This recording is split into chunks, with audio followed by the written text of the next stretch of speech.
Bom dia a todos, sejam bem-vindos à aula de hoje.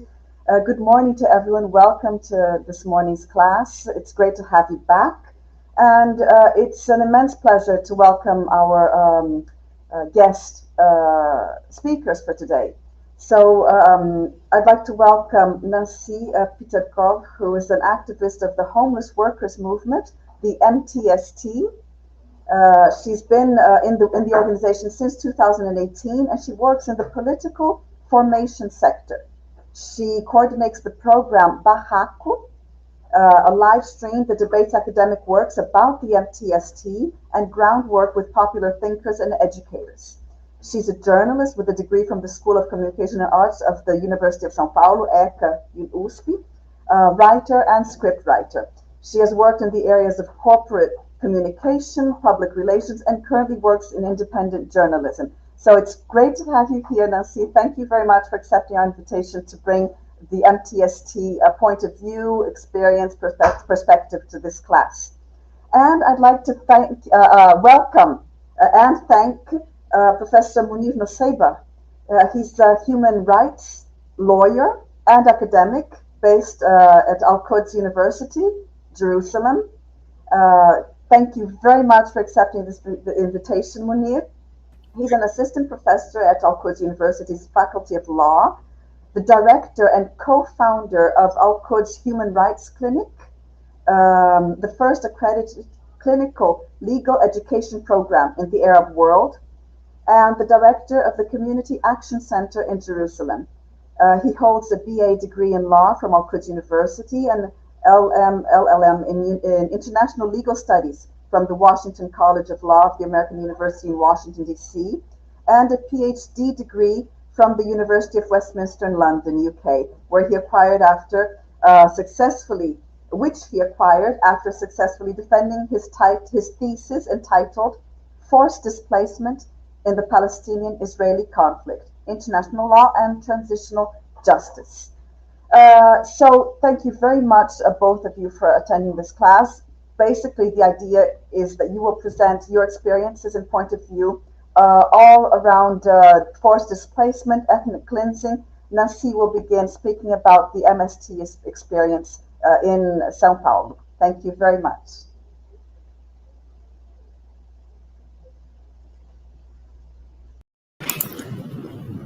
Thank you for the invitation. Good morning, good afternoon, good evening. First of all, I'm very grateful for Arlene's invitation. I also thank the presence of all of you. My English is not exactly fluent, so I will try my best to be understood. It's kind of rusty. For this, I have Lorenzo here with me, a colleague from my sector, to help me with doubts and blackouts. And well, as I did not follow an academic career, for I'm a journalist, my presentation will be more of a report, okay?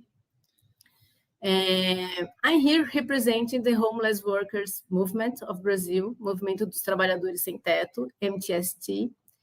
In this presentation, I will refer to the movement through its acronym MTST, or simply the movement.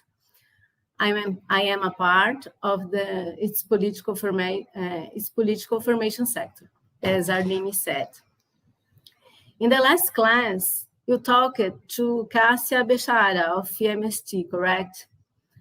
Well, the MTST was born from a strategy of the MST to start taking part in the urban struggle. Can you pass the slide, please?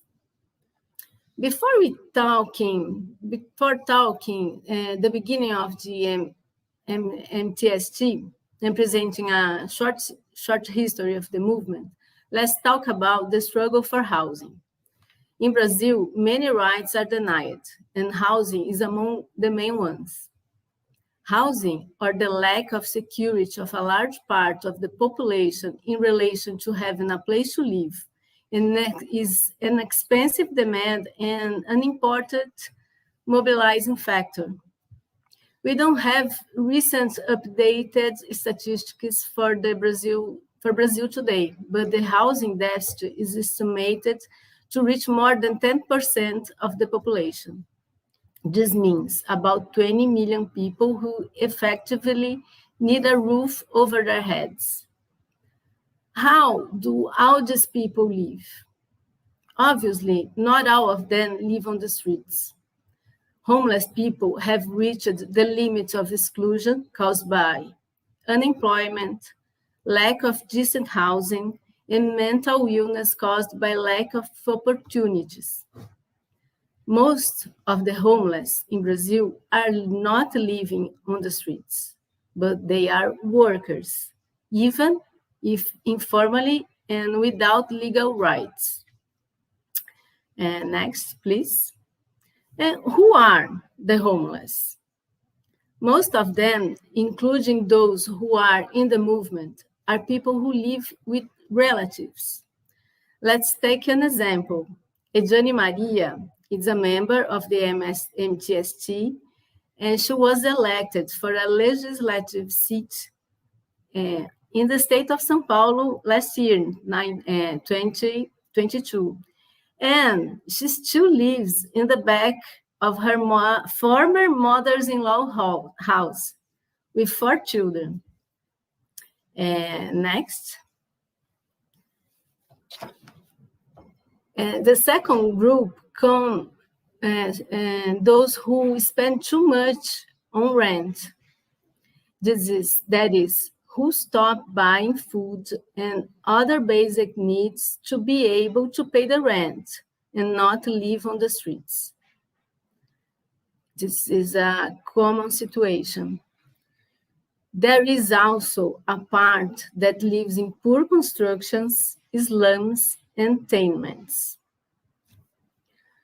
With such a large number of people in insecure situations, housing is a necessity that attracts people to the political struggle. Now, let's see how the MTST started and what are its methods. Can you pass? Thank you. In 1994, President Fernando Henrique Cardoso was elected. He advanced the implementation of a neoliberal economic policy which began to deepen social inequality and poverty. In this period, the EMST also started to organize urban workers in the struggle for better living conditions. Thus, in 1997, the MTST emerged as the urban branch of the rural MST. The first occupations of MTST took place in Campinas, Guarulhos, and São Bernardo do Campo, cities in the state of São Paulo, close to the capital and close to the highways. In 2000, President Cardoso, or FHC, as we say here, issued an anti-invasion measure, which forbade the evaluation and inspection of occupied lands and excluded rural workers who took part in these occupations in the countryside from the land reform program. He stopped it, the land reform program for these people. What about housing in this period? There are no housing programs capable of meeting the demands of the poorest people. Next. How did we fight in this period? Besides occupying areas in cities close to the capital of São Paulo, we used to do the urban barricade. That is, we used to block the highways. The idea was to affect power and capital, preventing goods from reaching the city. That is why the occupations took place on the outskirts of the metropolis. So in 2003, the ruling party in São Paulo, the right-wing PSDB, understood the strategy of the MTST and retaliated violently carrying out truculent repossessions of occupied land. Because of these evictions, in 2004, the MTST had lost all its occupations and felt the need to change its methods of fighting for housing. Next, please. Thank you. President Lula had been elected 2 years before, in 2002. The workers were euphoric.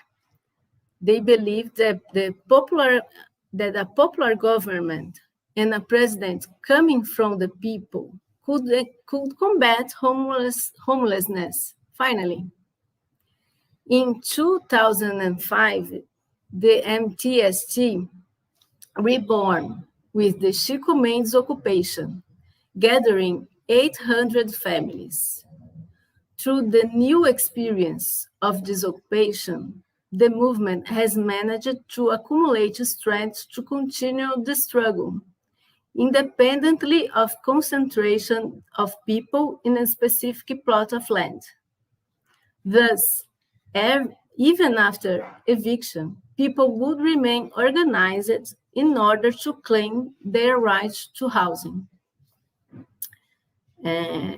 Next, please. And what about the houses? The federal government program, Minha Casa Minha Vida, or My House, My Life, was born in 2009. However, the movement needed to fight so that the program would include those who could not pay for housing under the rules of the real estate market. The struggle of the MTST and other movements has forced the government to grant subsidies so that the poorest people could also get a house by paying only what would fit in their budget. The first conquest has taken place in 2014 with the construction of the João Cândido condominium, which was the result of an occupation that arose in 2007 through a subpart of that government program, My House, My Life entities. Next, please. And after the Arab Spring in 2010 and Occupy Wall Street in 2011, in Brazil, we had the June protests, which took place in 2013. At this time in Brazil, the Workers' Party government was building large projects for the Olympic Games and Soccer World Cup, even expropriating several low-income communities. This had consequences for the real estate market. The valorization of the central urban regions caused a displacement of the poorest population to even more peripheral regions. And even in these areas, rents were rising sharply. In São Paulo, the average price of the real estate multiplied almost threefold in 5 years. Rents almost doubled in the same period. Meanwhile, the construction of low-income housing was paralyzed. Next, please. What changed for the MTST?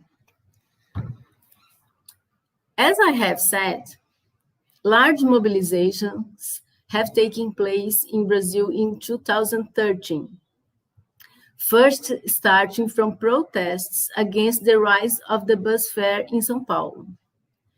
People from different social classes started to see the streets demonstrations as a space for their demands and agendas, both from the left and the right.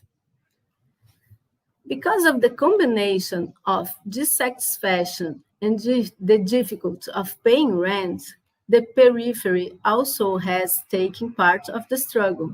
in its own way by occupying empty lots in remote neighborhoods.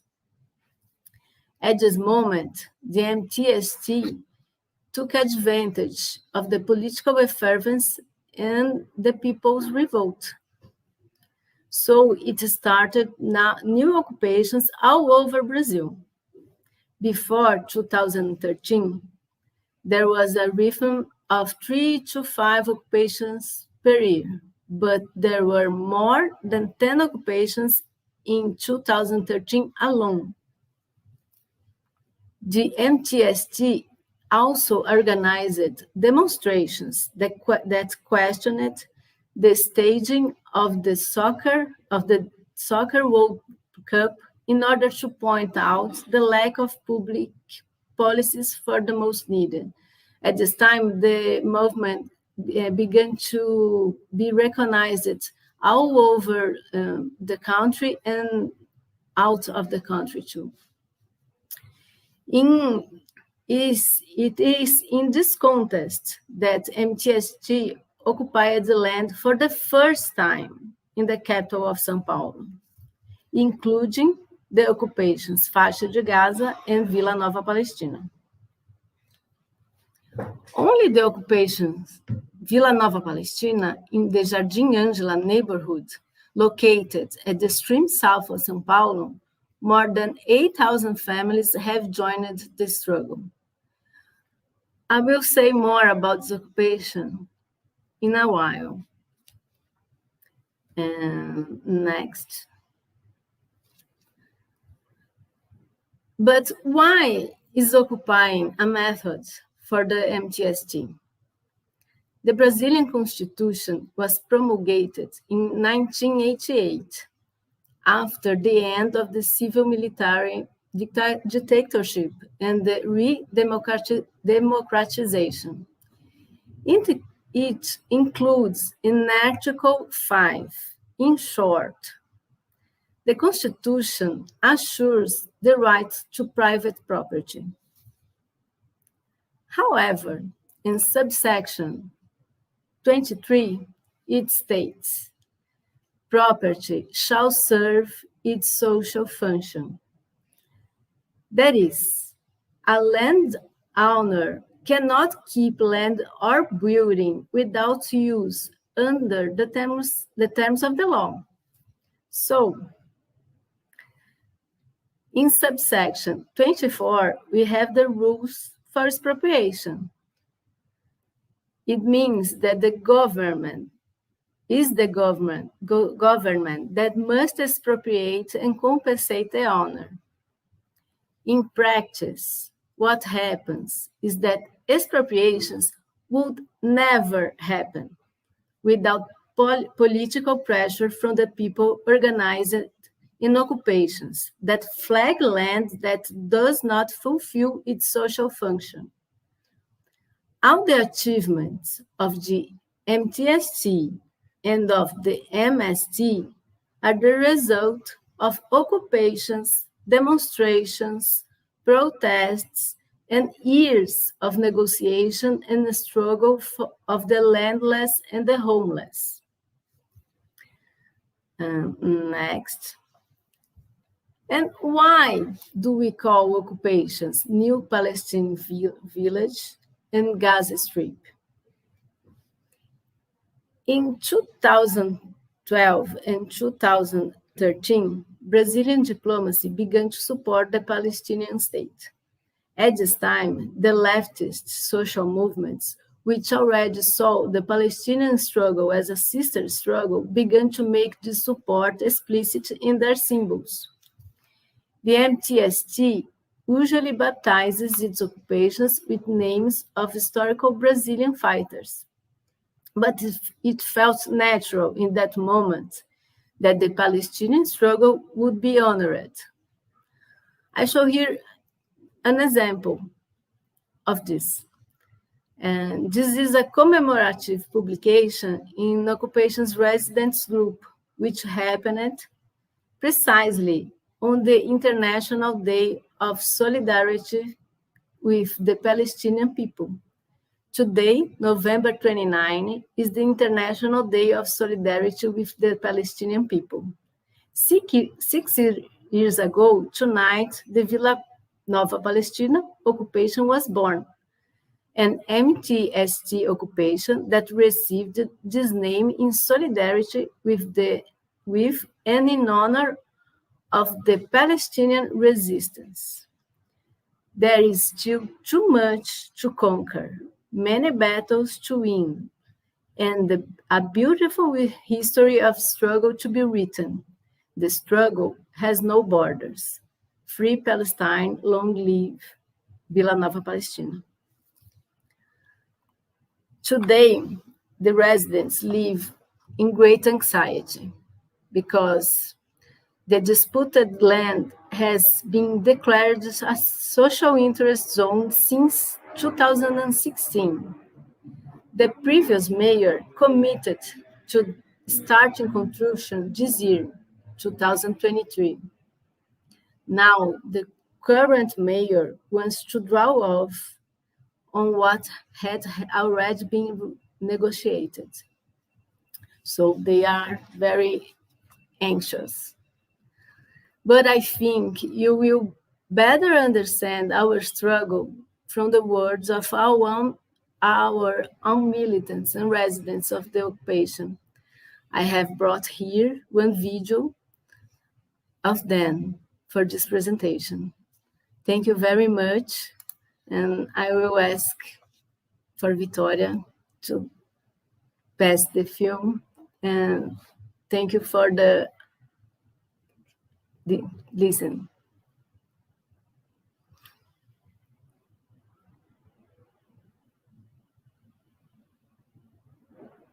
Hoje para Vila Nova Palestina. Melhor, uma construção boa que libere as coisas, está tudo amarrado e que tudo dê certo. Onde você morava antes da Vila Nova Palestina? Vila Calu, pagava aluguel. O que mais falta para você hoje? A moradia própria. No momento que a gente foi para a Nova Palestina é construção o mais rápido possível para que saia nossas casas, né? Porque por pagar aluguel que nós estamos morando aqui. Entendeu? O mais rápido possível a liberação da construção das casas. Tem as casas, né? As casas pra gente morar. Liberação da construção. Da construção, isso. O que mais falta para o senhor hoje? Emprego e moradia. O que você sonha para Vila Nova Palestina hoje? Que eles adiantam logo as construções da moradia.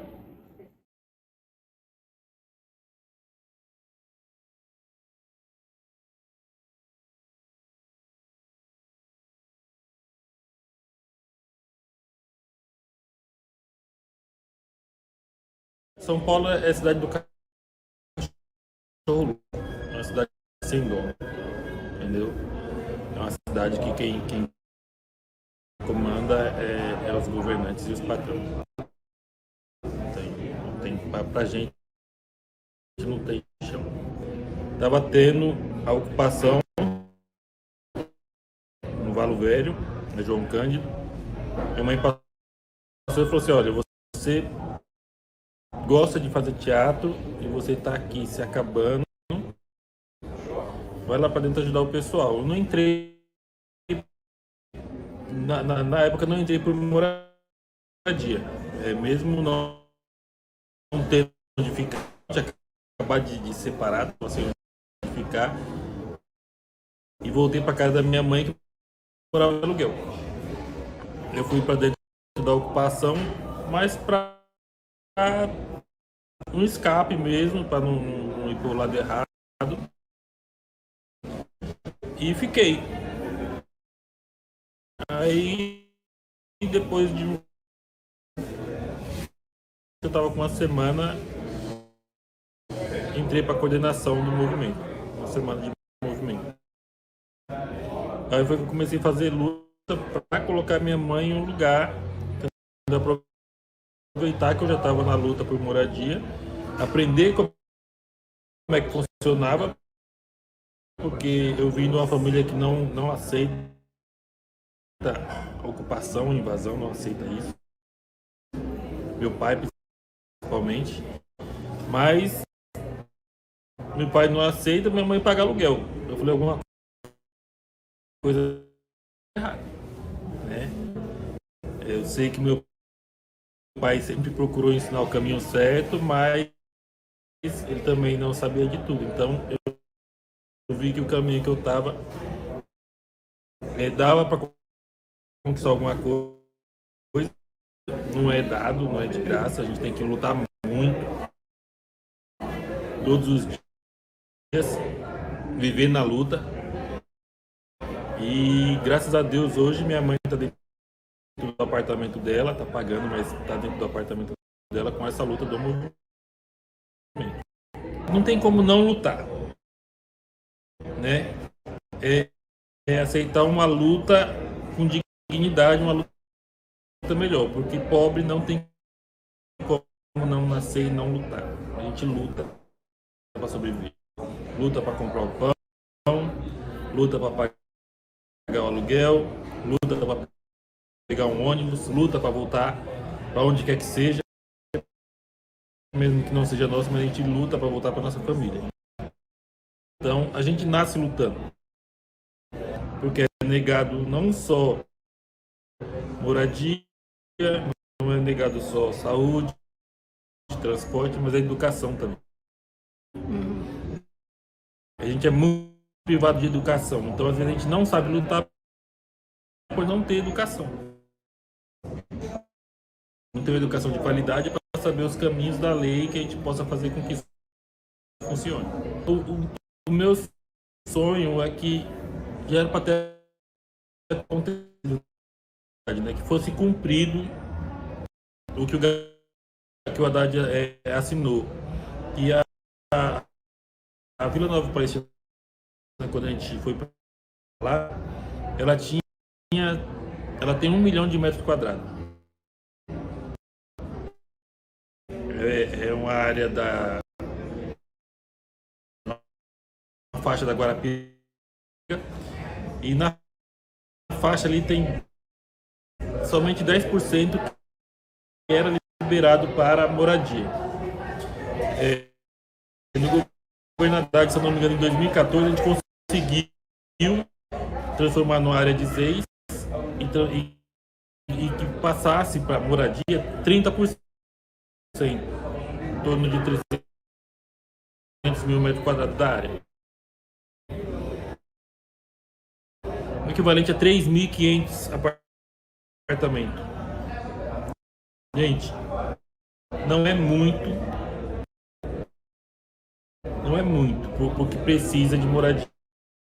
O povo precisa. Mas se fizesse os projetos que já foi passado para a gente no Vila Nova Palestina, com preservação, com um parque,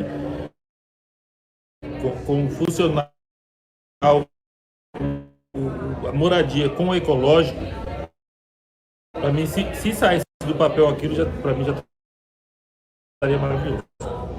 Se saísse do papel, se alguma coisa que tenha para saísse do papel sem precisar de tanta luta, porque ali está em 2013 na luta. E por mais que tenha projeto, que tenha saído muita coisa, a gente continua na luta com o governo em cima daquela área, né? Parece que a faixa de Gaza mesmo, né? morava em Tarcísio, que era Serra. Eu morava de favor na casa da minha avó. Mãe que morava de favor na casa da minha avó. Como a Vila Nova Palestina está próxima de onde foi a ocupação João Cândido, que é extremo sul da Zona Sul, lá pro lado de Jardim Ângela, Capela, Calu, a gente era de lá. A ocupação João Cândido era da Vila Calu, na divisa entre Paulo e Tarcísio. A Vila Nova Palestina fica a 20 minutos da onde foi a nossa ocupação, onde a gente morou mesmo na ocupação. E quando organizou aquela ocupação ali na Boimirim, a gente foi chamado para participando, para ajudar na organização, na entrada principalmente. E eu lembro hoje, porque foi no dia 29 para 30 de novembro, numa sexta-feira, e a gente foi para lá para poder ajudar a organizar, porque a gente distribui bambu, distribui lona, né? Precisa organizar as pessoas. Uma área muito grande e abandonada, sem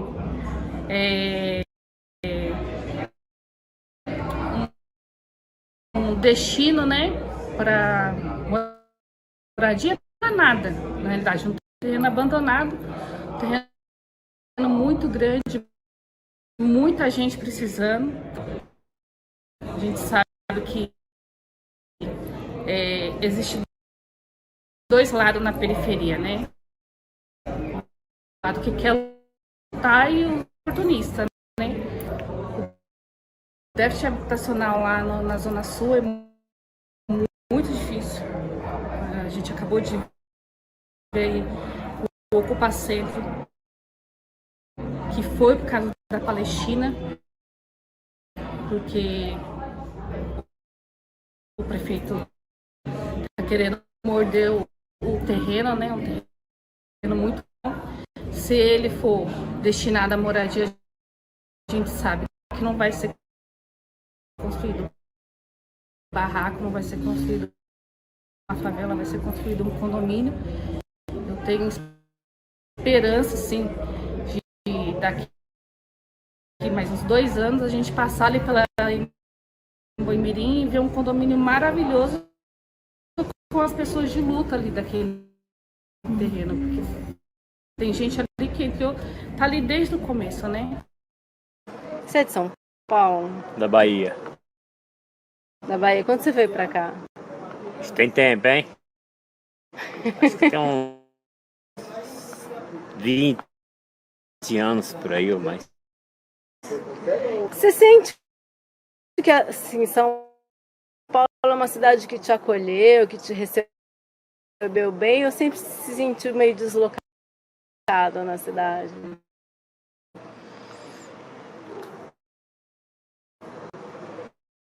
É bem difícil essa, né? Bom, eu acho que assim, você acolhe, ao mesmo tempo você é muito distante as coisas, né? O trabalho da periferia, essas coisas. Mas vamos seguindo a vida. Você sente que São Paulo é a sua cidade?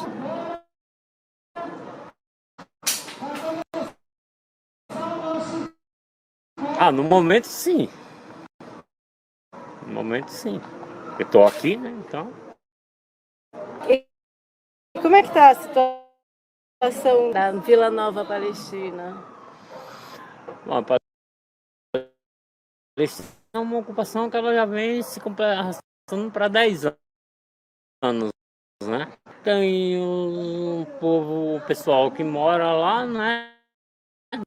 Diretamente, os moradores. E assim, é uma coisa que é que nem a gente fala, matar um leão por dia e amarrar o outro por outro dia, porque senão não é uma coisa. Como é que você chegou na ocupação? Como é que foi essa... Você conheceu e resolveu ir para lá? Bom, quando eu fui 3 dias depois, fiquei sabendo através de uns vizinhos meus que eles foram no dia. Aí me chamaram, eu falei para eles, cara, eu não vou, isso não tá certo e tal. Aí, não, vamos lá ver e tal. Eu falei, não, beleza, vamos sim. Aí eu fui lá, conversei com o pessoal da coordenação, eles explicaram como que funciona e o movimento não cobra nada de ninguém, que a única coisa que o movimento pede é uma participação na luta e se você puder, lógico, uma doação, um feijão, for fazer falta, um arroz, qualquer coisa assim. E aí eu comecei a ver e continuei lá. Aí comecei a fazer as coisas com o pessoal, organizar a ocupação, puxar água, luz, essas coisas. Arrumar barraco, fazer mutirão. E hoje estou aí até agora. O que você sonha para ver uma nova Palestina? Que ela construa o mais rápido possível. Construir a moradia do pessoal o mais rápido possível. Eles são 10 anos de luta. O povo que está ali precisa sim da moradia, porque 10 anos não são 10 dias. Então, quem está ali é guerreiro mesmo. Senão não estava mais não. Ocupamos pelos legítimos direitos injustamente negados, sonegados. Ocupamos porque plantamos, mas não podemos comer. Fabricamos, mas não podemos comprar. Construímos, mas não podemos morar.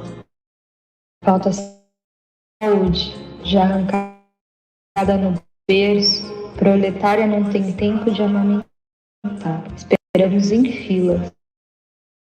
Quem irá de nossos filhos cuidar? Faltam escolas, educação em migalhas. Sempre ao fio da navalha, formatado em mais-valia. Trabalhador só pode estudar para aprender as máquinas operar. Conhecer e direcionar ficou para os filhos da burguesia. Falta moradia. Esse nosso maior direito. Jogados nos morros, então, empreiteiras apostam bilhões no jogo da especulação. Só somos lembrados em dias de pleito. Já ocupamos navios, capitanias, cercanias, vilarejos, quilombos, cortiços, escombros, bairros e terras. Estamos hoje em vielas, favelas, juntando alegrias na grande nação, periferia. Ocupamos e ocuparemos a história esquecida, sem memória, a que não se ensina na escola. Porque edificamos tudo que aí está. Porque nunca paramos de lutar e trabalhar. Somos muitos. Somos tantos e tantas dificuldades amplas, somos mães, pais, ambulantes, feirantes, pedreiros, pintores, babás, enfermeiras, operadores, auxiliares, vendedores, pastores, pensadores, artistas, violeiros, cantores, jardineiros, confeiteiros, gestores, poetas, motoristas, frentistas, atores, médicos, professores, educadores, domésticas, dançarinas, estudantes, freelancers, escritores, narradores e boias frias. Movimentamos o dia e a noite, muitas vezes embaixo de açoites. Não desistimos.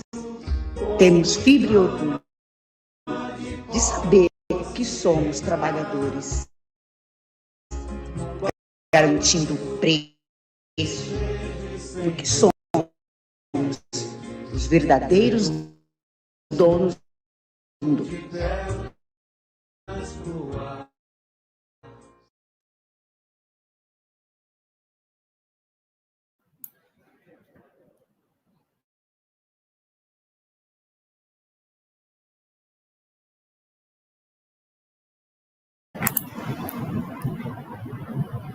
Thank you for all.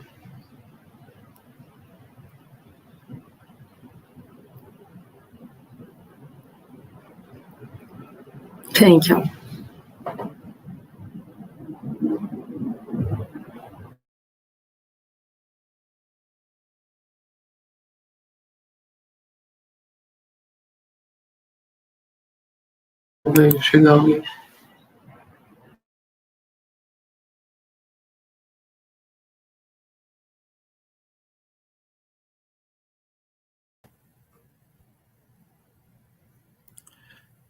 Thank you very much for your presentation, and I enjoyed learning from your experience.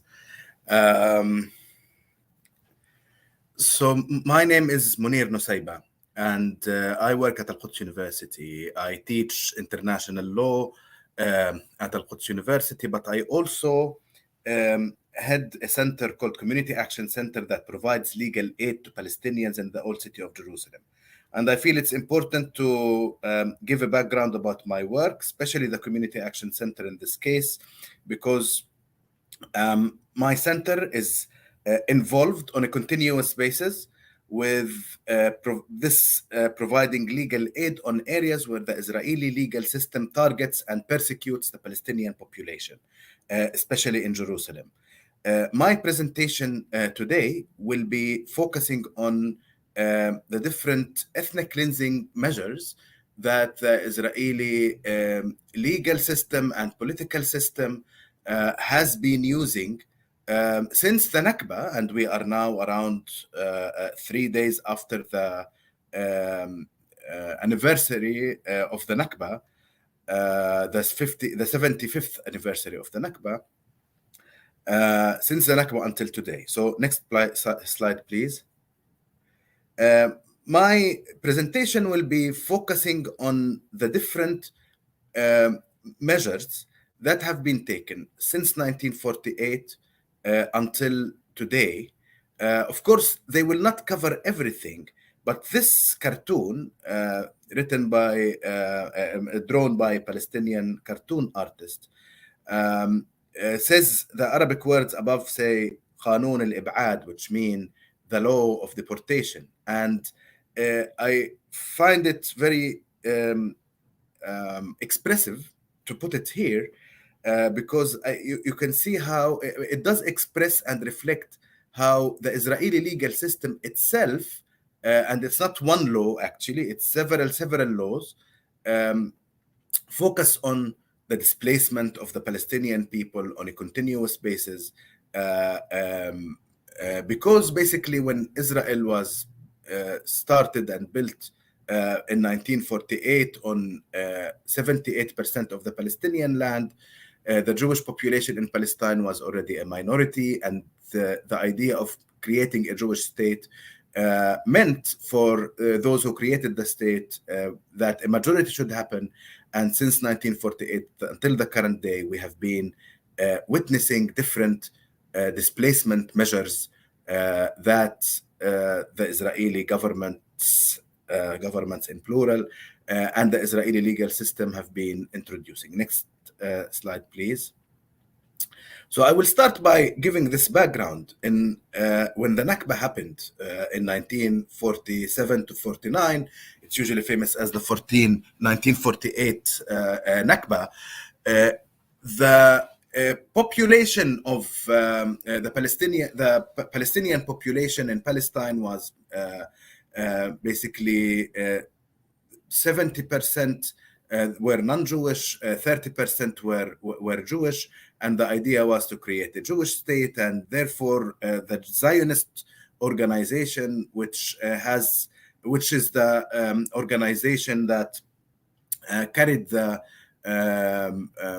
idea of creating this Jewish state, and collaborated with the United Kingdom, which occupied Palestine in 1917, to transfer, to bring Jewish immigration to Palestine. This organization already had planned for transfer of Palestinians at the earliest possible opportunity. And of course, the war of 1948 was that opportunity. And during this war, 80% of the population of the areas that on which the state of Israel was established, which is, it's a part of Palestine, were displaced. 80% of the population, of the Palestinian population, of course, only were displaced. And this is how Israel managed to make a Jewish majority. Next slide, please. This happened as a result of, the background of this is that in 1947, the United Nations recommended the partition of Palestine into two states, according to the map on the left. But the map on the right shows the actual displacement, the actual conquering that Israel managed to conquer, which was 78% of the total area of Palestine. Next slide, please. As part of this conquering, the western part of Jerusalem was also conquered and occupied by Israel in 1948. And today, there are almost there is no Palestinian population in the western part of Jerusalem. Israel demolished almost all of the villages, the Palestinian villages in the western part of Jerusalem, and a total of 500, more than 500 villages in all of Palestine in the war of 1948, total demolition. But in West Jerusalem, the fate of the Palestinian villages that were in the western area of Jerusalem were either full demolition, where you can find that these locations and these beautiful villages that are sitting on water springs have become, maybe parks, like the picture on the left, or a partial demolition, like Lifta, the picture on the right top of this slide, or they kept the houses as they are in many instances actually. But they exchanged the population that lives there from the Palestinian population to a Jewish population, like the one in the bottom right of this picture. So whether the villages were destroyed or not, the Palestinian owners of the houses were certainly displaced, but this was also the city of this, the fate of the city itself, of the western part of the city itself. Today, you will not find Palestinians in West Jerusalem. You can walk around the streets and the markets, and you will find beautiful buildings. Some of them have Arabic writing on them. Actually, some of them, the Palestinian owners of these houses or their children and grandchildren, they go, they look at their house, they take a picture of it. Sometimes they knock at the door, but they are unable to take back the house because the Israeli legal system prevents that. Israel created a law called absentee property law, according to which, which actually gives the a special governmental body called the absentee property custodian the authority to administer and in some cases transfer the ownership of these houses. And the Israeli legal system and including the courts have prevented Palestinians over the past decades from claiming their houses back in the western part of Jerusalem. Next slide, please. In 1967, Israel occupied the eastern part of Jerusalem together with the rest of the West Bank and Gaza. You can see the map on the left, which shows that Israel got control over all of the territory of Palestine, including the West Bank and Gaza. And as soon as they conducted this occupation, Israel demolished 135 houses in the Moroccan quarter of the old city. These are ancient houses. They totally demolished them in order to expand the plaza of the Wailing Wall, basically, which is the western wall of Al-Aqsa Mosque. So they demolished all of these houses, ancient old houses from the Moroccan quarters, and displaced the population. And also they displaced residents from the Jewish quarter, the Palestinian residents who lived in the Jewish quarter. Next slide, please. And at the same time, what Israel did is, in 1967, is that it annexed the eastern part of Jerusalem. This annexation is meant, effectively, that Israel was implementing its domestic legal system in the occupied Palestinian territory, and not all of it in the area that it decided to annex, which is the eastern part of Jerusalem. This includes all of the old city of Jerusalem, as well as a number of other neighborhoods and villages that were originally outside Jerusalem that became part of the newly annexed area. But the most important thing for us today is that this annexation meant that Israel decided to implement its domestic legal system in the eastern part of Jerusalem. Next slide, please. This also meant that Israel decided to so Israel annexed the territory, but it did not really annex the people. What it actually did is that there were Palestinians who were living in the eastern side of Jerusalem. They took a census, and then they decided to give a status of permanent residence to all the Palestinians who lived in this area.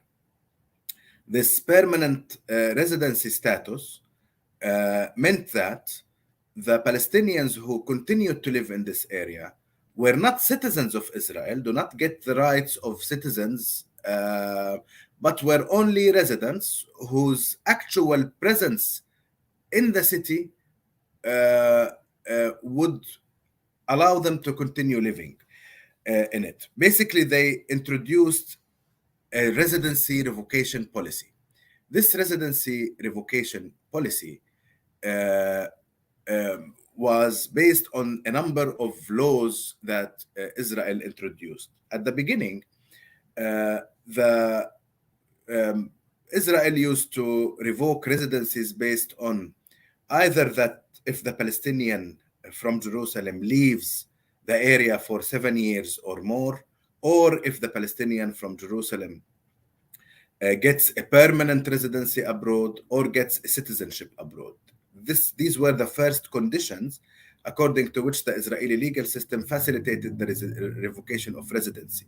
This continued to be the case until 1994, when Palestinians in Jerusalem, when the peace process started actually, and the Palestinian Authority was established in part of the West Bank, and when the negotiations for the final status of Palestine and Jerusalem were taking place, of course they failed, they never worked, but they were taking place. So during that period, Israel started to speed up its colonial policies, including the residency revocation policy. So Israel invented a new method for residency revocation known as center of life. And according to this method, if Palestinians from Jerusalem do not live within the municipal boundaries of Jerusalem, or in another area where Israel claims its sovereignty, but lives, let's say, in the West Bank or in Gaza Strip, then, or abroad for that matter, then they consider that these people have moved their center of life to outside Israel, the area that they consider under their sovereign territory, and therefore they would they will have their residency revoked as a result of this. After this policy, thousands of Palestinians had their residencies revoked by the Israeli Ministry of Interior, either because they live in the West Bank, or they live in Gaza, or they live abroad, and also as a result of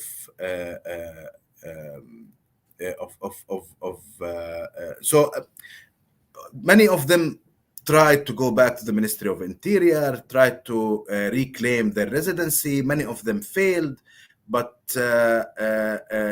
very recently there has been an ability to reclaim or restart your residency status according to a certain Supreme Court decision by the Israeli Ministry of by the Israeli Supreme Court. But we have been, as a center, trying as much as possible to work on this issue to help Palestinians to restart their residency status. Some situations succeed, but many others fail. You will find always that the Ministry of Interior tries as much as possible to find any justification in order to keep these residencies revoked. Next slide, please. Another problem related to this policy is family unification. Israel has greatly restricted family unification between Palestinians in Jerusalem and Palestinians in the West Bank. When Israel occupied the occupied Palestinian territory in 1967, it actually divided the area in different ways. Jerusalem was annexed. However, the rest of the West Bank and Gaza were not annexed, and therefore the Palestinians in the West Bank and Gaza were given different types of residency permits. But in all cases, according to the Israeli legal system, if a Palestinian from Jerusalem marries a Palestinian from the West Bank or Gaza, they need to apply for family unification in order to live together under the same roof in Jerusalem. However, in 2003, the Israeli parliament enacted a law that prevents a Palestinian from the West Bank or Gaza from getting any permanent residency status in Jerusalem or any other area that Israel assumes its sovereignty on.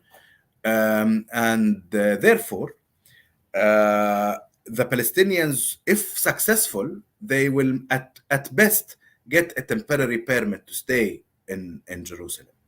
And this temporary permit is very problematic, in fact.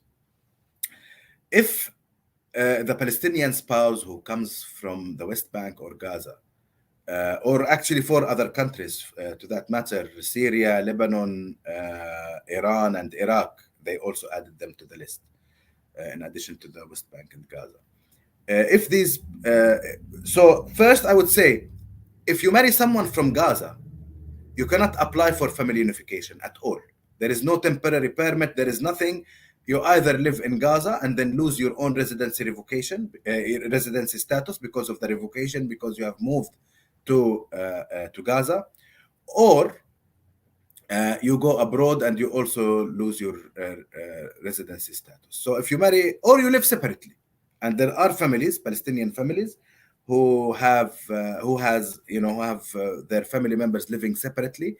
But also, if you're living separately in Gaza, Gaza is under siege. You cannot freely go there. You need a permit to enter it. You need a permit to exit from it. And Israel does not give this permit frequently. So it is really difficult and complicated to get a permit. And these families don't meet. I've seen family members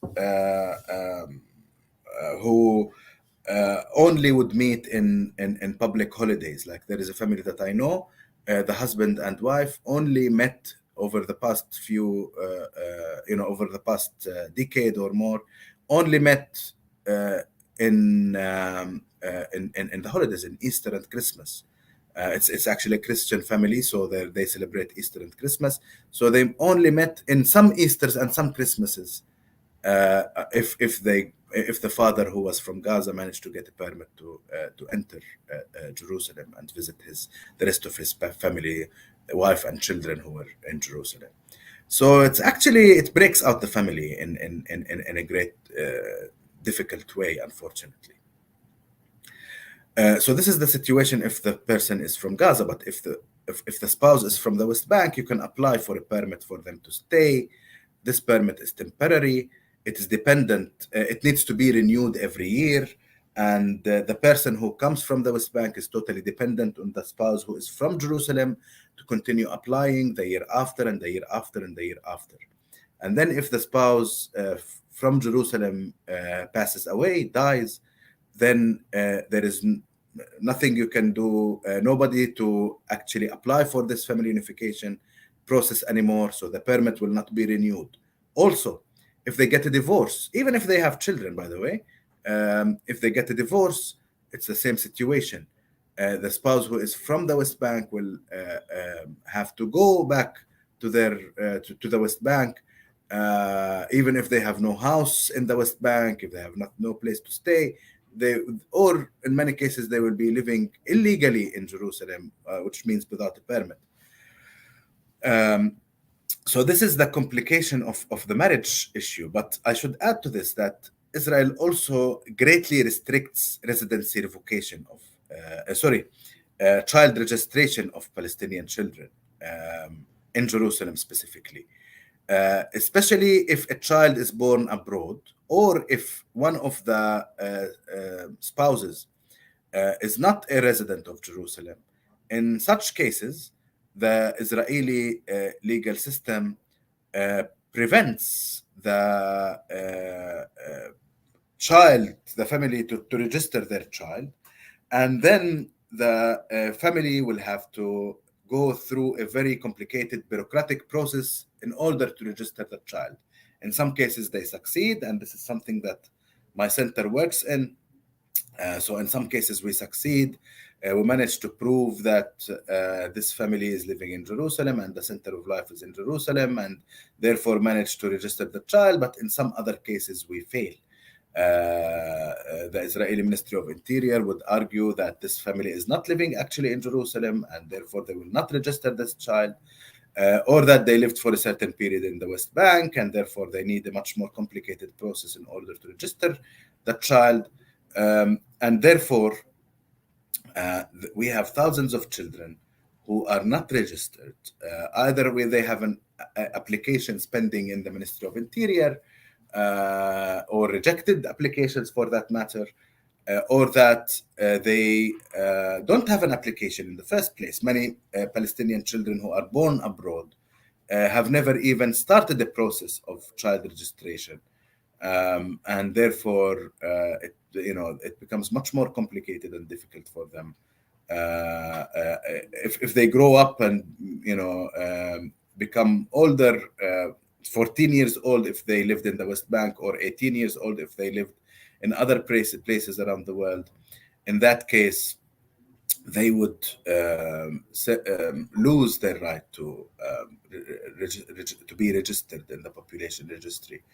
And there are children who grew up to adulthood who have no legal status at all. There are several people in Jerusalem, living in Jerusalem, but have no legal status. The Israeli Ministry of Interior denied their child registration application, and therefore denied them any status. So they live and they have no ID card, they have no passport, they cannot travel, they cannot open a bank account, they cannot cash checks even if they work. So they live a very, very complicated life. And according to the current Israeli system that applies on them, they are unable to resolve this issue and get a proper registration. This is very sad. We see a lot of humanitarian cases, I would say, of Palestinians who have no registration, and this is blocking their lives, including, for example, marriage options. Just the simple thing of being able to marry normally, to work normally, to live normally. It's very difficult for these people. Next slide, please. I talked about residency revocation earlier in the slide before, and here I need to tell you about the more recent policy for residency revocation. I mentioned before that Israel used several criteria: center of life, being abroad for 7 years, getting a residency abroad and citizenship abroad as justifications for residency revocation. But what is important here also to mention is that in 2006, a Palestinian election took place, and there were a number of Palestinians who were elected for the Palestinian Legislative Council representing Jerusalem. When this happened, the Israeli Ministry of Interior decided to revoke the residencies of 4 Palestinians who won in the elections, saying that they have breached their allegiance to the state of Israel by being elected in a foreign parliament, and also by belonging to a group and that Israel saw as a terrorist group. So they revoked their residency status and left them without status at all. These people, the parliamentarians and the minister also, they went to the Israeli Supreme Court and they filed a case saying that basically the main argument was that Israeli law at the time did not allow for residency revocation based on breach of allegiance to the state of Israel. And the court said after 11 years of examining this case that indeed that was the situation. However, that the revocation was illegal at the time. However, it gave the Israeli government the opportunity to go and legislate.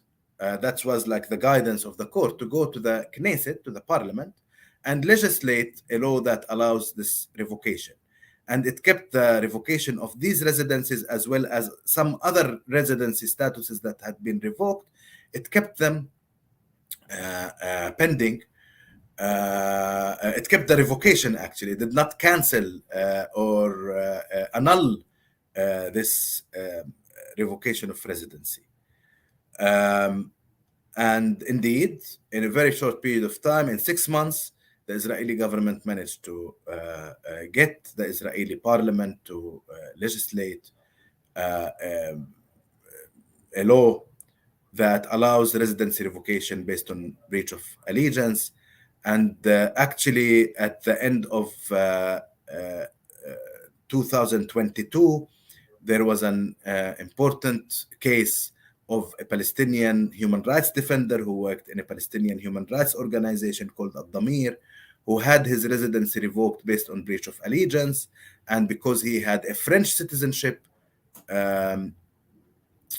Israel managed to put him on a plane forcibly after he exhausted all the ways that he could in order to get any court order for him not to be deported. Eventually, the Israeli courts allowed his deportation, and Israel forced him on a plane and sent him to France because he has a French citizenship. So now, according to Israel, this man has no relationship to Jerusalem, no legal relationship to Jerusalem, and his residency has been revoked. His name is Salah Hamouri.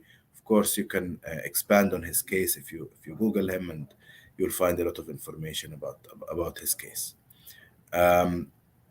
Next slide, please.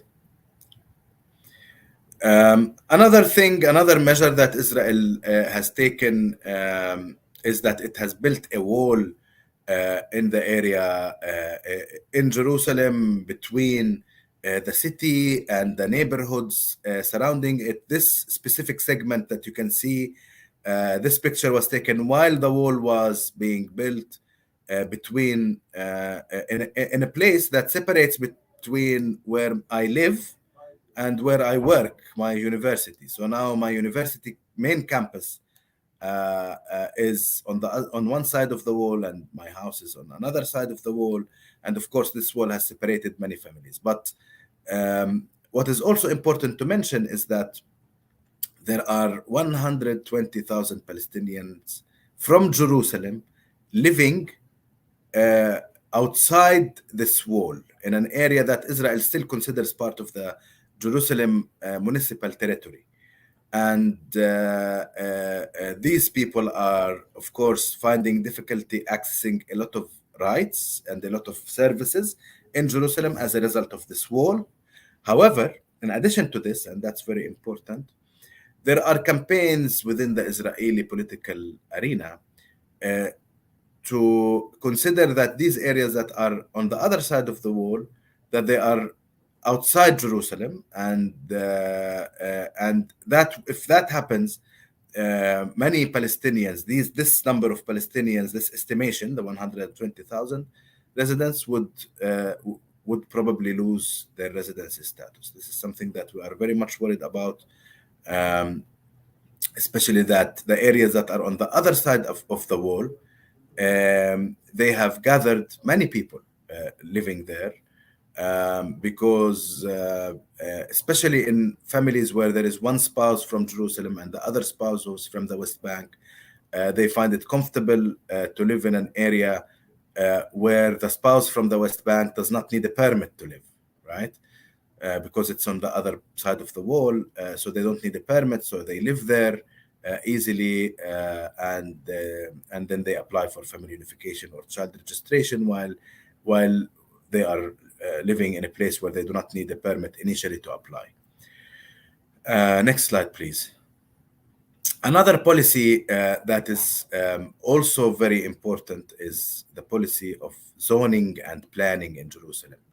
After the occupation of the eastern side of Jerusalem, Israel zoned the city in a way that encourages Israeli Jewish-only settlements to be built in the city. 35% of the total area was expropriated for building Israeli settlements. You know, whole mountains and regions were expropriated for this method, for this purpose. And indeed, the Israeli governments over the past decades have built several Israeli settlements. Another 22% of the land were designated as green areas, which mean that these areas are Palestinians are, nobody is allowed to build on these areas because it would be illegal to do that because there are green areas according to the zoning, and 30% of the land was not planned at all, which means also it is illegal to build on it. So Palestinian, only 13% of the land was available for building, and it was already built. So basically what the Israeli zoning policy was to limit the areas on which Palestinians could build and maximize the areas on which the Jewish population builds or the government builds for the Jewish population. This meant that Palestinians, many Palestinians actually built on their own lands, built new houses on their own lands, but these houses were seen as illegal. Next slide, please. They were seen as illegal. It was very difficult for it's very difficult for Palestinians to get a permit to live in Jerusalem. It's very expensive, even if your land is designated as an area for residential construction. It's very expensive to get a permit.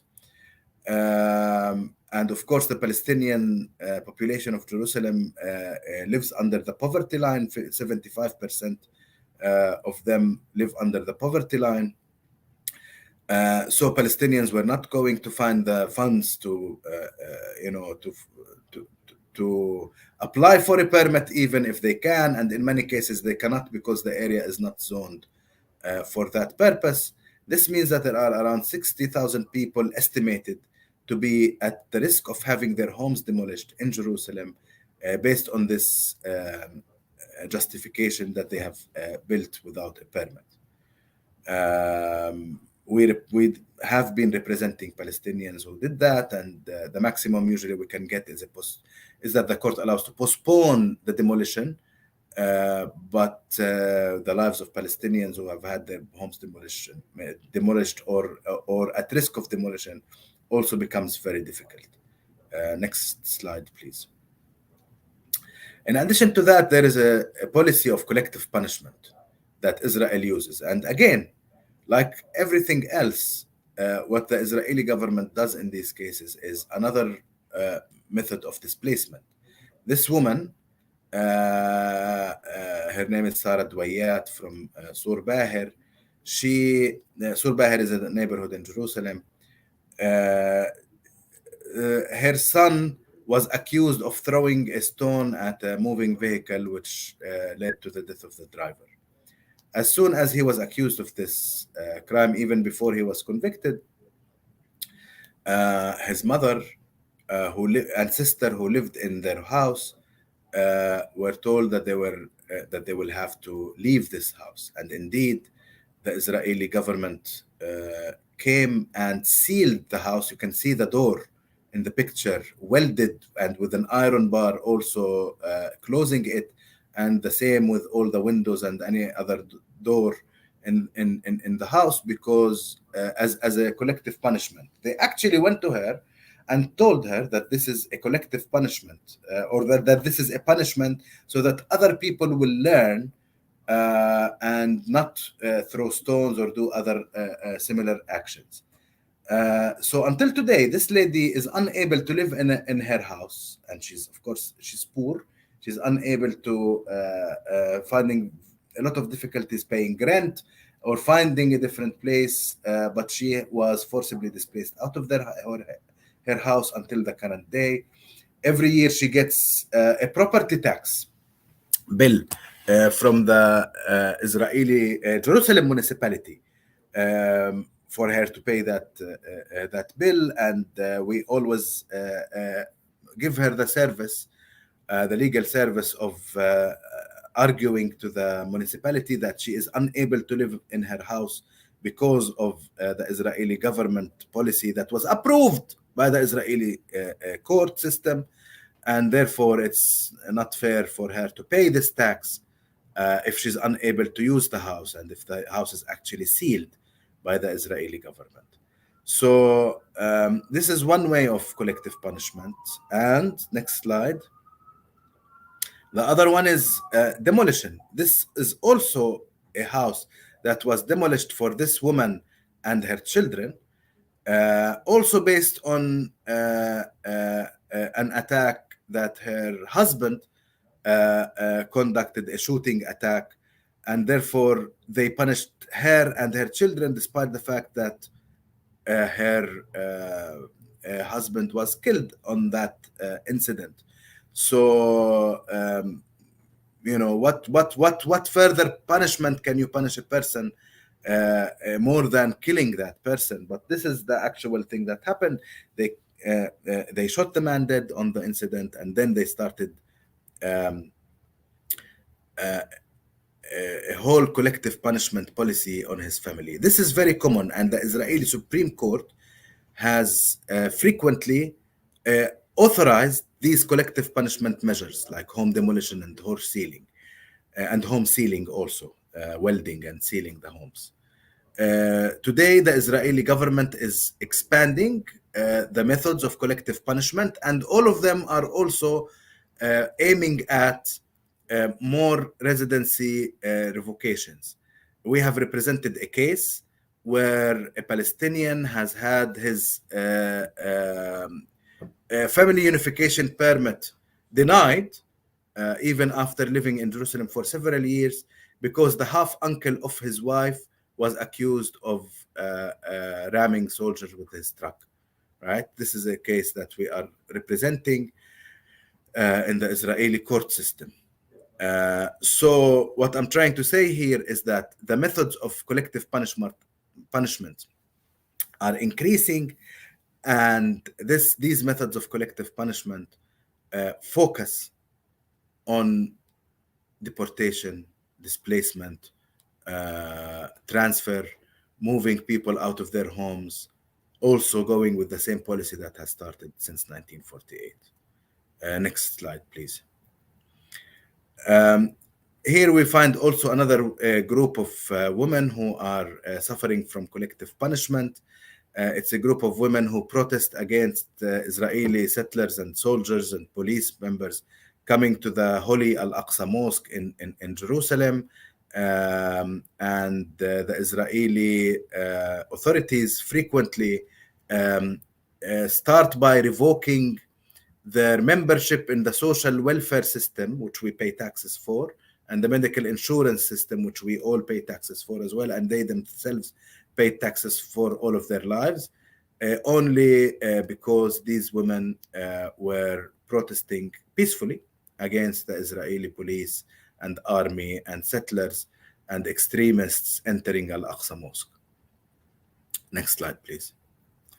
So my presentation certainly, and the time that I have, certainly cannot cover all of the measures of collective punishment, but of displacement. But I should draw your attention that we have this infographic, which I can also send if I haven't. I think I haven't already sent it. And this infographic shows and explains a number of policies like child registration and family unification and residency revocation and home demolition, all of that. But at the same time, it also shows how Israel treats the Jewish population at the same time.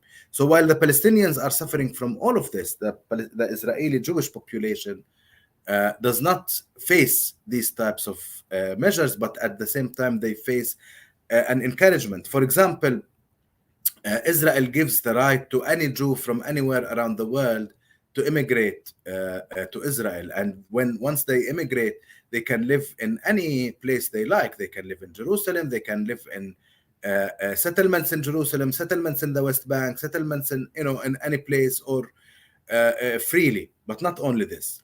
And then they get citizenship and all of that. But not only this, also if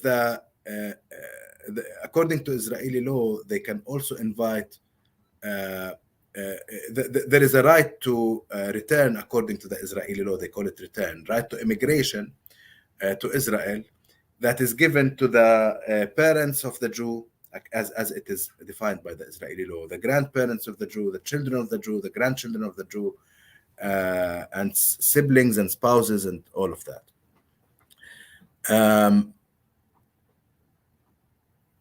So this is a right for Jews only. And in addition to that, if a Jewish couple are present according to, using a tourist visa to, 1 second, key? No, you don't need a key. No need for a key? Yeah, just close the door. Okay, thank you. Yeah, sorry. Sorry, thank you.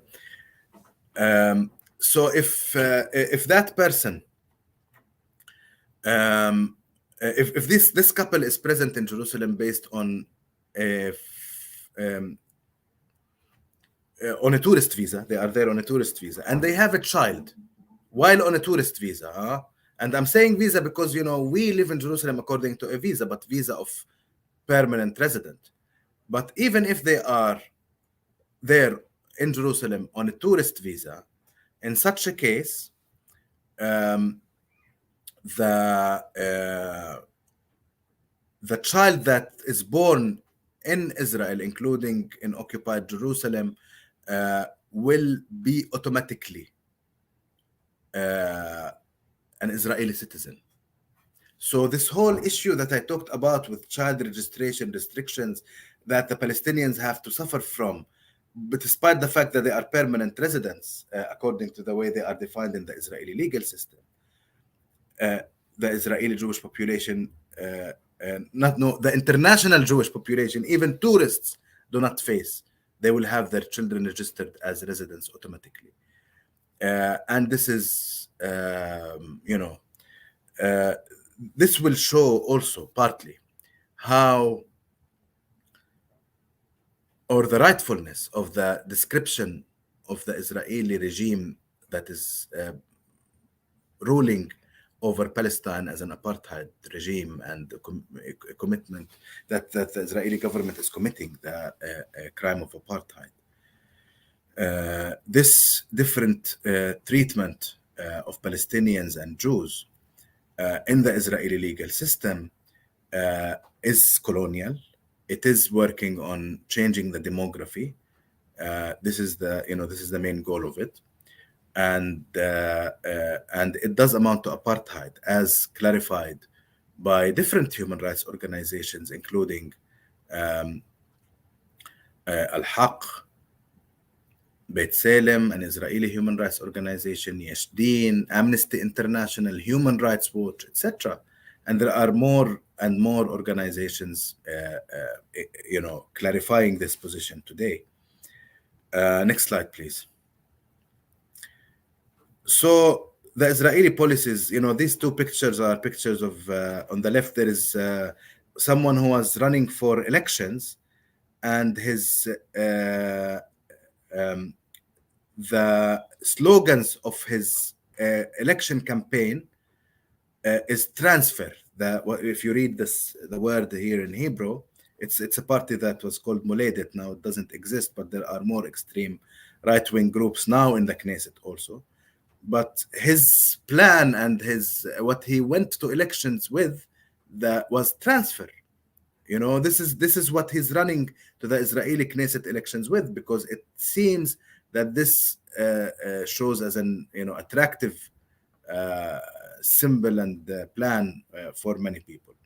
You can see also how the expulsion in the picture on the right, certainly something you will find in slogans of right-wing people who have been able to to reach the government, and the current government is full of these right-wing fundamentalists who want to continue transferring us and to escalate it.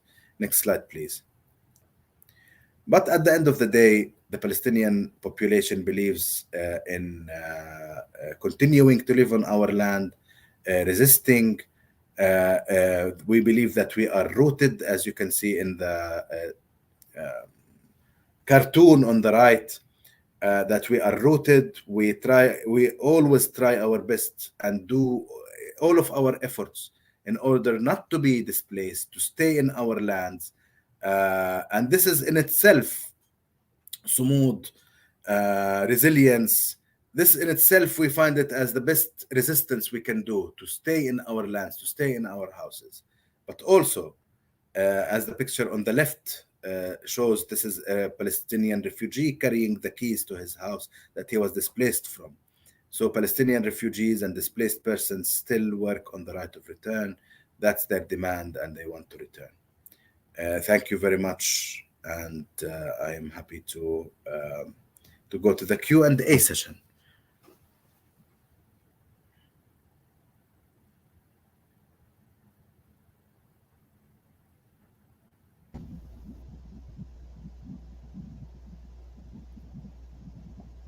We're still waiting for Nanci. Well, thank both of you, Nanci and Munir, for your presentations. Of course, they're very different situations, and we'll now have the opportunity for Clara to inform you and pass to each of you the questions from the students. Thank you, Clara. Thank you very much. Obrigada a todos, todas e todos que estão presentes aqui hoje, nesse 11º encontro que estamos fazendo desse curso. First, I need to thank everyone who is here today. Today is our 11th class, and I believe that all the themes have been very rich, and the participation of all those present in the classes is something very positive for our meeting. Thank you very much, Nanci and Professor Munir, for accepting to be with us today, talking about such an important subject that involves the process of gentrification of cities through the analysis of two different territorial contexts, but which are very connected. I kept thinking about the connections that the prospect of ethnic cleansing is also part of a process of social stratification in apartheid. And it seems important to me to point out that this week marks the 75th anniversary of the Nakba, a catastrophe that today makes technically 25% of the world refugee population to be made up of Palestinians. So it's very opportune that today we are discussing the parallels between the reality of homelessness and the exile of thousands of people as a political project. And now I will start the moment to ask some questions. I will try to speak slowly, so if you need me to repeat, please let me know. Some questions are more directed to Nanci or others to Professor Munir, but two of you can answer if you wish. Okay. And now the first question is directed to Nanci. Nanci, essa pergunta eu vou falar em português, depois eu traduzo. Fala um pouco sobre outras ocupações que existem, né, em São Paulo, no Brasil, e que podem ter uma relação, né, com a Brasil-Palestina, para além das que você mencionou, né? Traduzindo agora, Nanci, we had a question about Leila Khaled occupation.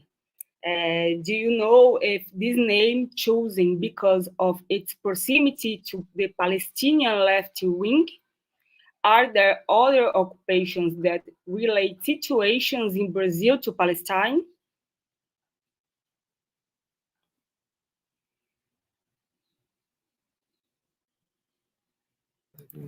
Ok, eu vou responder em português primeiro, vou pedir já que você fez em português, para as pessoas ouvirem também, e pedir para o Lourenço me ajudar aqui depois. Essa escolha desse nome tem a ver com uma proximidade da luta entre os palestinos e as pessoas que são excluídas aqui no Brasil, em São Paulo, em todo o Brasil. Então, aqui a exclusão é mais econômica e social, diferente um pouco da questão da Palestina, e a escolha do nome teve teve esse momento histórico político no Brasil, do maior suporte do governo, uma maior proximidade em relação à Palestina, e também com o dia de entrada no terreno da ocupação, foi o dia da solidariedade ao povo palestino. As outras ocupações do MTST, em São Paulo e no Brasil, elas têm todas essa característica de juntar pessoas excluídas da moradia e dos direitos sociais para poder lutar por um direito básico, um direito humano básico, que é negado. Então, a proximidade ela está nessa forma de luta, né, de resistir e de buscar os seus direitos. Então, o povo palestino é brutalmente excluído por Israel e sem nem expressar a violência que esse povo vive. E aqui a gente tem essa luta irmã, né? Vou pedir para o Lourenço agora traduzir para facilitar. Hi. Good morning, everyone. I'm also from MTST. Nanci has told us that the name choosing, it was due to the historical moment of diplomatic international relations of Brazil in solidarity of Palestine. We all in the left movement are very sensible to the Palestinian question since ever, and so it is a very important reference for a worldwide struggle.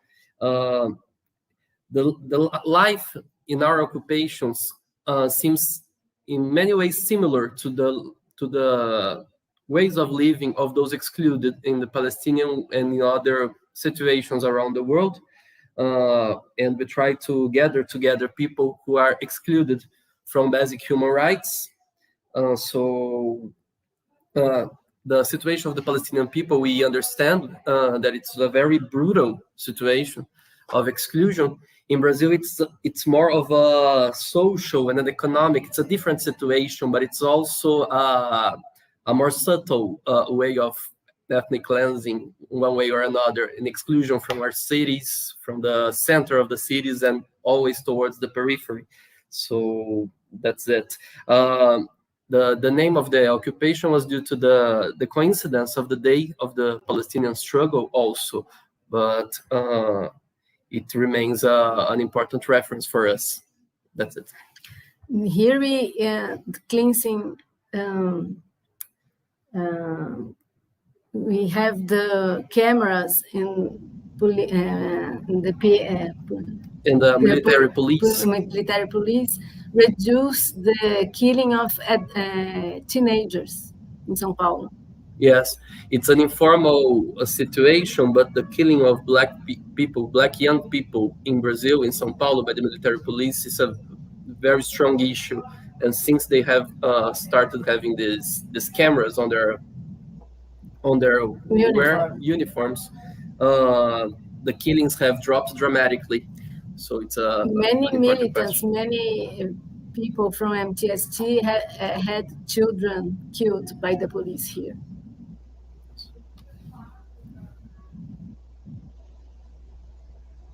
Thank you. Obrigada pela resposta. Very important what you said about this issue. So let's do the second question. Is there any inspiration from international movements such as the MTST for the struggle for housing in Palestine? Are there international cooperation between housing organizations? I think both can answer. O movimento surgiu dessa ligação com o MST. As estratégias foram separadas por conta do tipo de luta que o MST e o MTST fazem. Existem, depois da criação do MTST, existem intercâmbios de conhecimento, de reconhecimento com movimentos da África do Sul.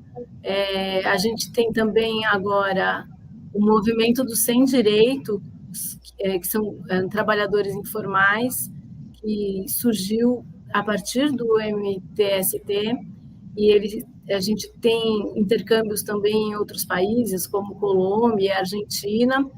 Então, são trocas de experiências que vêm acontecendo. O movimento atua de uma forma independente, mas procura trocar experiências com outros movimentos de moradia do mundo e movimentos de trabalhadores excluídos, trabalhadores informais e pessoas que estão nessa exclusão social e de moradia. So, we from the movement, the MTST, since we have departed from the landless workers movement, we are still in very cool relations, interesting relations with them and with other movements all around the world. I think we see it as very important to exchange knowledge of methods and of working methods all around the world, in Latin America, but also with the movements in Palestine and in other parts of the world.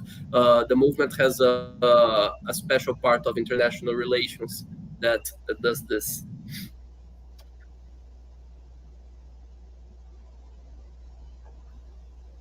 Thank you very much, Professor Munir. If you want to complement with talking about some cooperation with organization, your mic is on mute.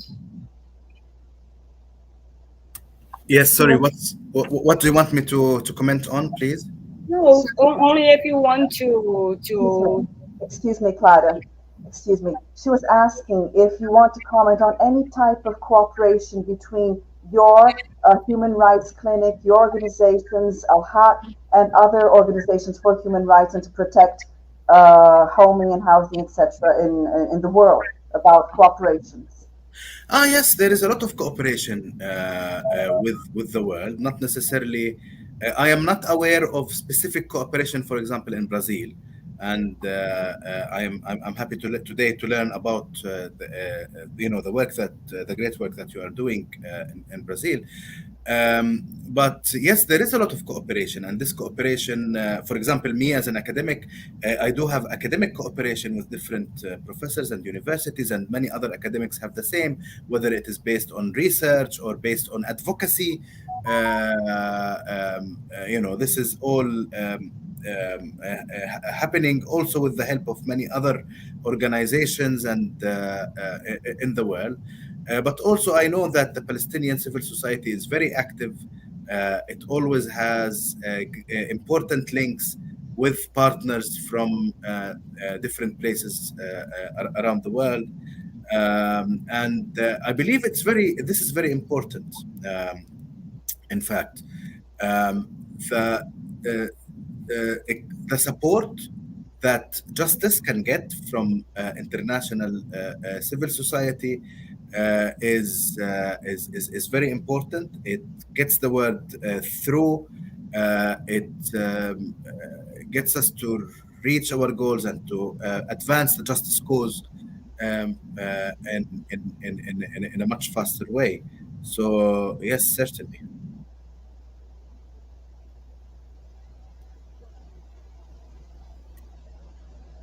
Thank you, Professor.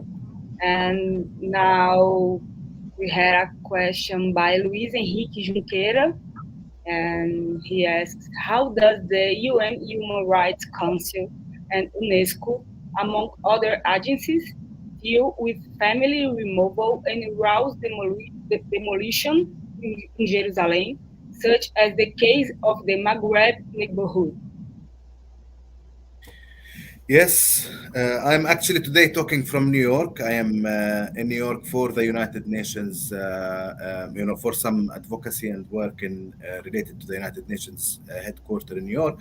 But I also am involved with the Human Rights Council, and yes, the Human Rights Council, the General Assembly, even the Security Council of the United Nations have very frequently condemned the home demolitions, the settlements, and the displacement of Palestinians. This is happening every year, by the way. Every year there is a condemnation. But not only that, we have special rapporteurs who have been examining this for the past few decades and documenting it well. And we have a special committee from the UN that is investigating and documenting and reporting. So the information is out there. Everybody knows it. It's being condemned quite frequently by the international community. We have mechanisms following it up, but then we always face the problem of actual accountability. Okay, we all know now the facts. What happens next? And this is where we are stuck, actually. Once we get to demanding measures for accountability, prosecution for people who commit war crimes and crimes against humanity, or measures taken against the state of Israel until it abides by international law and stops this, these crimes. Because, forced displacement in occupied territory is a crime. Building settlement in occupied territory is a crime in international law. So they are really serious violations of international law, and they are well documented and well reported and well condemned. But then there are no measures, and this is where we are stuck. We want to see measures, concrete measures, and if concrete measures start to actually take place, I think we will go to a totally different place, and Israel will understand that it cannot continue doing this forever, and policy will change. But Israel has been shielded by the international community that is unwilling to intervene in any way.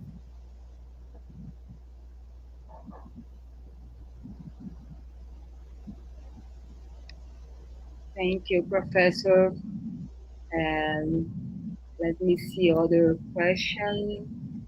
Natalia Geraldine Sabat asks, is there any kind of public policies that aims the protection of historic buildings in Palestine?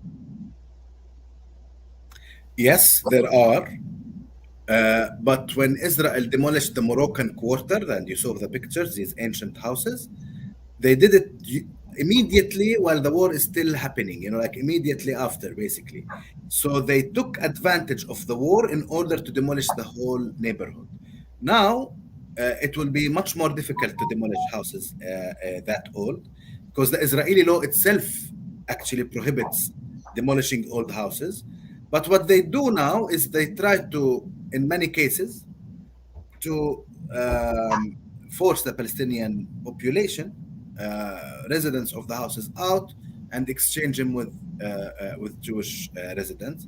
And this is a situation that we keep seeing around us in the old city of Jerusalem, but also in the newer neighborhoods. When I say the old city of Jerusalem, I'm talking about a city that is thousands of years old. And the newer one is maybe, the houses are also old, like, could be 200 years, 150 years. This is like, and more recent, of course, but, Jerusalem is an ancient city. So yes, there are laws. It will be much more difficult today to demolish, but they took advantage of the war because they wanted to expand the plaza of the Wailing Wall, so that there is much bigger space for Jewish prayer in that area.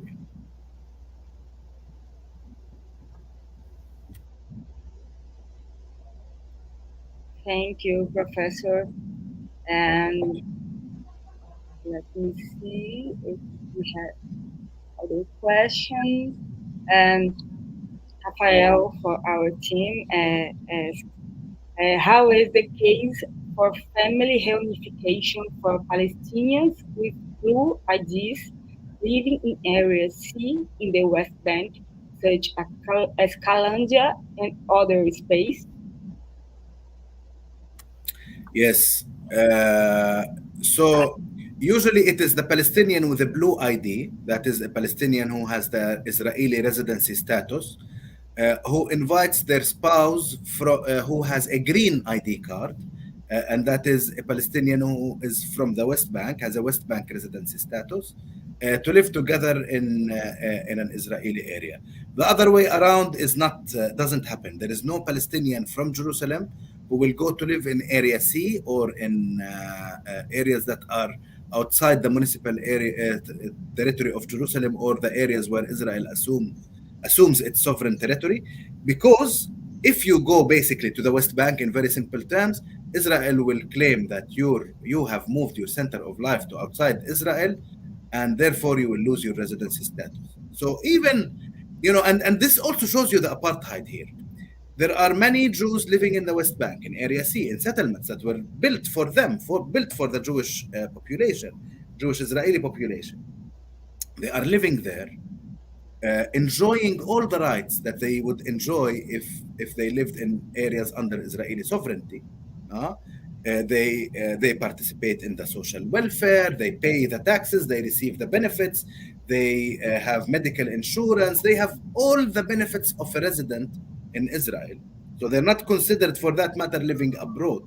But if I go and live in the West Bank, not only will I lose my social welfare subscription and medical insurance subscription, but also I will lose my residency status. It will be revoked. So basically, especially Palestinians from Jerusalem, because of the status, they avoid living in the West Bank unless they are forced to, unless they have no house, no other place. But you can see, if there are neighborhoods like near Qalandia, actually, that was mentioned in the question, the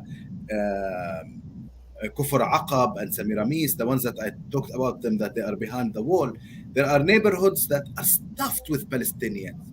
There are buildings of 12 and 15 and 17 and 20 floors that are built without permits, by the way, most of them, without any permit, without any zoning and planning, without any good services in these areas for the people, but only built for the only reason that they are inside the municipal boundaries of Jerusalem, even though they are outside the wall, but they are inside the municipal boundaries of Jerusalem. And therefore, the Palestinians who live there can continue to say that my center of life is in Israel, according to the Israeli definitions. So many Palestinians move there, and especially with the mixed marriages of green ID card and blue ID card people, they like to live in these areas because they are forced in a way to live in these areas. They are not pleasant areas. They are very crowded and with no services, and it's not. These are not pleasant areas to live in. However, some people are forced to live there in order to keep the residency status of the one who has a blue ID card, to be able to pass the status to the children, without having the spouse who has a green ID card looked at home. There are many families who, once they get married and the spouse from the West Bank comes to Jerusalem and still does not have a permit, basically they have to lock themselves at home and, or risk movement, move with the risk of being caught and being transferred outside Jerusalem by the police, and also punished. One of the restrictions that Israel built when they built the wall, the legal restrictions, is you are not allowed to carry in your car, in your vehicle, a Palestinian from the West Bank who does not have a permit to be in Israel. So if your wife or your husband or your father or your mother has a West Bank ID card, and they are and you're carrying them in your own car, and you have a blue ID card, you are actually committing a crime. It's a crime in Israeli law. So this is the apartheid that we're living in. It is the criminalization of the most simple things, and this is what is creating new areas like Kufur Aqab, and Rafat refugee camp, by the way, is also a very crowded area where many Palestinians are forced to live also as a result of these measures. Was that the last question, Clara? Yes, thank you very much. Professor Arlene, you can ask if you want the last questions. We are finished our class. So thank you very much one more time, Professor Munir, Nanci, and all the students. Yeah, thanks, Clara. Well, this is like the fourth class in which we have put side by side Munir and Nanci experiences in Brazil and Palestine about topics that in some way or another we find certain points of identification. You know? Watching your expositions, what really struck me was, you know, how profound, you know, how deep it was to listen to the people you interviewed, Nanci, in the occupation, New Palestine village occupation. They were talking about human suffering, you know? And when they were talking about human suffering, even if the political situation is so different, so diverse from Brazil in relation to Palestine, we see how in this aspect of they really touch. You know, they are experiences, and so we understand how that these people feel that the name that they gave to the occupation to their occupation in Vila is legitimate. You know, it's a new Palestine. They feel that they are living in a type of Gaza Strip, as they described it in the interviews. No? And also, Munir, we also had a class, the last class, talking about the MST, the movement that the MTST came from. And in that class, they explained how the term occupation should not confuse us, no, because they are completely different. When we talk about occupation here, it is the opposite of occupation, of the Israeli occupation, which is occupation depriving people of their rights. And here it's an occupation struggling for their rights. No?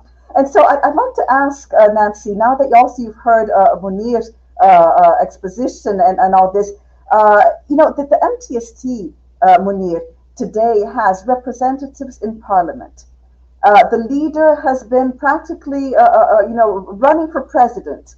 It's an important movement in Brazil. You know, it's a movement that I would like to know, Nanci, if you have any perspectives of how you could, on the international level, of how you could do more for Palestine, for this which unites you, for the human suffering that you identify so much with. What could be your actions of the MTST to tackle a problem which in Palestine is essentially a political problem, no?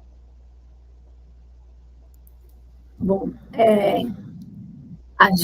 visto que a gente tem representantes no Congresso, eu acho que é um caminho importante para reforçar o apoio do Brasil à Palestina, à causa palestina. A gente, nesse momento, vive grandes dificuldades. A gente vai ter uma CPI, uma investigation about MST in the Congress started yesterday. So we have many problems, but I think any kind of opportunity to help Palestine, I think we will help. And I will show inclusive my T-shirt. It's the coordination of the new Vila Nova Palestina sell it to help to support the occupation and to support the Palestinians too. Wonderful, Nanci. So with yes, it's you face problems in the movement, but you have also your strengths, absolutely, in Congress. And Munir, what would be your what idea? What kind of initiative do you think could come from Brazil? We're talking about movements, the MTST, they have representatives in parliament. They have structures of power in Brazil, and they have structures of power in the people. What could be the initiatives to bring these movements closer to demanding a justice for Palestine? Look, currently as a human rights movement in Palestine, we are working and hoping that a number of things will be established. We want accountability. We want justice. And most of the accountability we're looking for as a human rights community comes from abroad, right? It comes from the international community. Brazil is certainly a very important country. It's a strong and big country in Latin America, and it can, of course, influence the region in many ways. And of course, the parliament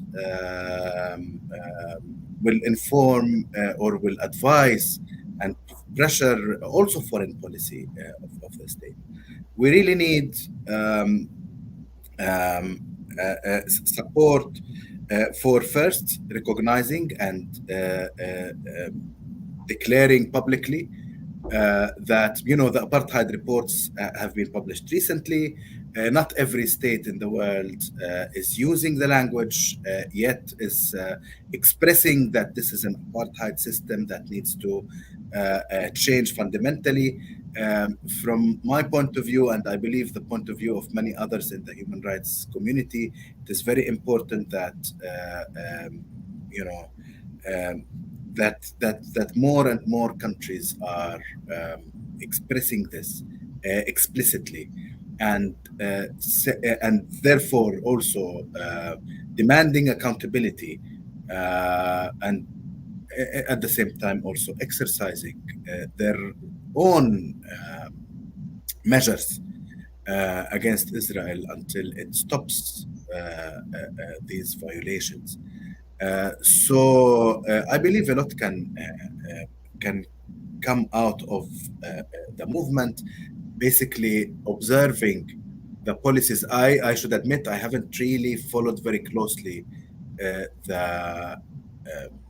what Brazil's positions are today in, let's say, the UN or other places regarding, for example, apartheid or all of that. But I believe it is very important. This is maybe something we could examine together and think about together and take forward. And I'll be honored to be your friend and your partner in seeking justice for Palestine and for Brazil and for all those who are oppressed around the world, because indeed injustices like each other. The oppressive people, they like each other and they support each other, and I can see that very closely. I saw, for example, when Donald Trump took the position in the US here, how he became very supportive, not only of Israel, but of many other oppressive regimes around the world. And I can see how the right-wing people in different places are supporting each other as well, which is weird. Like, all right-wing people, they think of them as the best, but at the same time, they are supporting other right-wing groups. So there is, I can see that happening in many cases, and I think that the alliance and friendship of human rights defenders and people who are struggling for all different forms of justice, social justice, political and self-determination, like our case, and all of the other, is very important. So I'm honored to be your friend and your partner in struggling for justice. Great, we'll exchange those contacts there.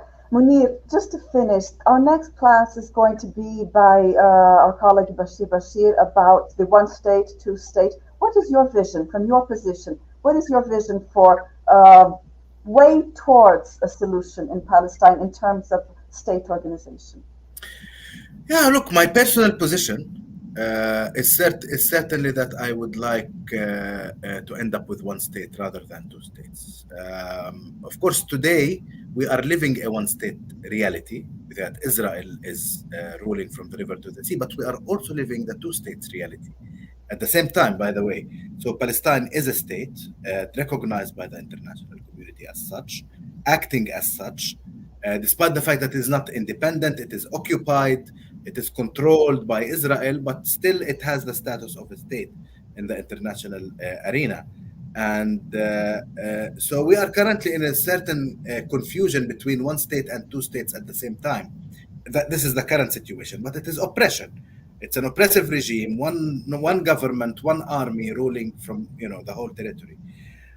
My vision stems from my human rights background. I really believe in human rights. I don't just work in human rights. I believe that we are all equal, that we can all share power together. We can all serve our interests together, whether you're Jewish, you're Palestinian, whatever your ethnic origin, whatever your religion, whatever your color is, people can work together, can live together, and can develop together.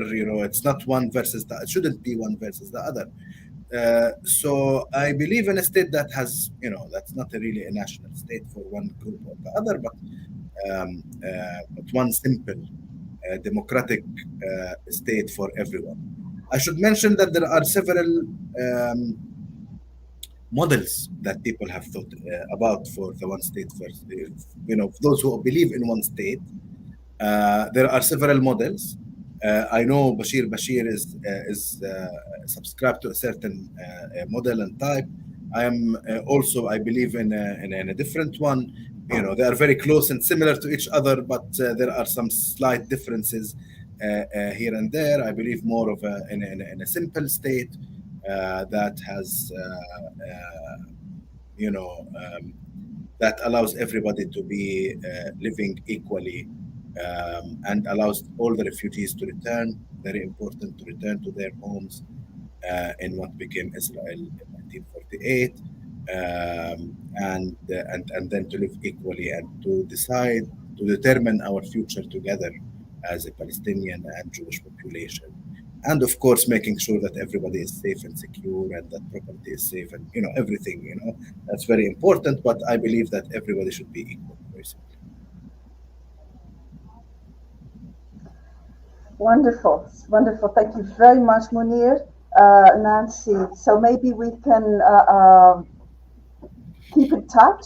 It's been very wonderful to listen to your explanation about the very important MTST movement.